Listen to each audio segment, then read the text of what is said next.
Hi, I'm SherrieNance. I lead Zoetis Global Biodevices Research and Development. I work with a large team of engineers, electrical, mechanical, software, and all different disciplines in between. And we do really cool things. I was going to talk to you a bit about how I became an engineer. I started my career many years ago, but prior to that, how did I get the interest in science? As a child, I always had a really deep curiosity about how things worked, but several pivotal things I think in my childhood pushed me this way. I had a cousin that gave me a book on astronomy, and I was an avid Star Trek fan. I was lucky enough to be alive during the original airing of Star Trek, the original series.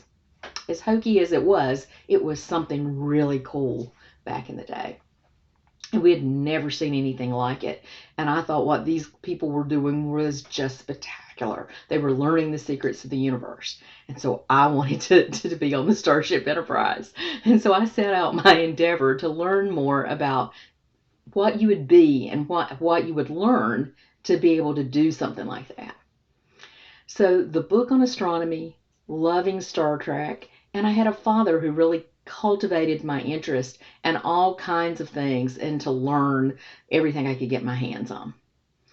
So I went to college, and not a lot of universities offered astronomy, so I went into physics. So my educational background is actually physics. Whenever I started my career, there wasn't many jobs available for physicists. So I naturally gravitated to engineering. And I entered the first job I ever had was a quality assurance engineer. And that quality engineers were just coming about in that time and trying to find their way of what they did. And really, they did a lot of things. And we got to experience all different types of disciplines back there in those days. After that, I moved into product engineering, which is really past the design, the initial design. It's taking and making that design practical and manufacturable, and making it work every day on the manufacturing floor. And if it needs to be tweaked and things need to be changed or adjusted, or you need to qualify a new part, that's what you do as a product engineer. From product engineering, I went into reliability engineering. And you can see from here, I moved into the different disciplines, which really gave me a lot of insight and background to what the different groups did, how all it came together and it meshed together. And each one of those experiences built on the other to give me a much more well-rounded background.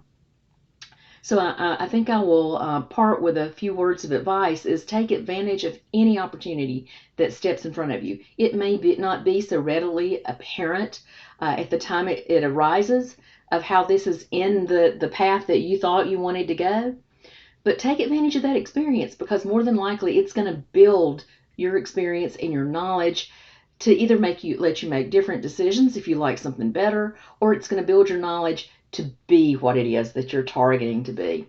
So uh, it's been a great career. I wouldn't have chose anything else.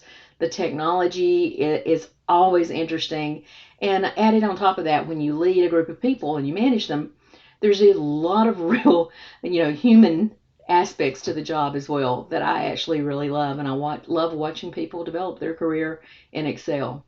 So, thank you very much.